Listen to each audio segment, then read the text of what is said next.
Camarines Sur dito sa place kung saan maraming dumadayo. Sinasabi nila, hindi kumpleto ang iyong Camarines Sur experience kung hindi mo ito sa-try. At yung tinutukoy ko ay walang iba kundi ang CWC Dim Sum Station.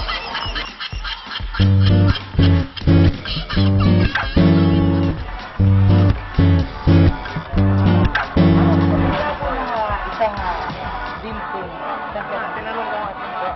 Sir, gusto po kami. Gusto kayo? Sir, gusto po kami. Nakahuli po ako. Saan po?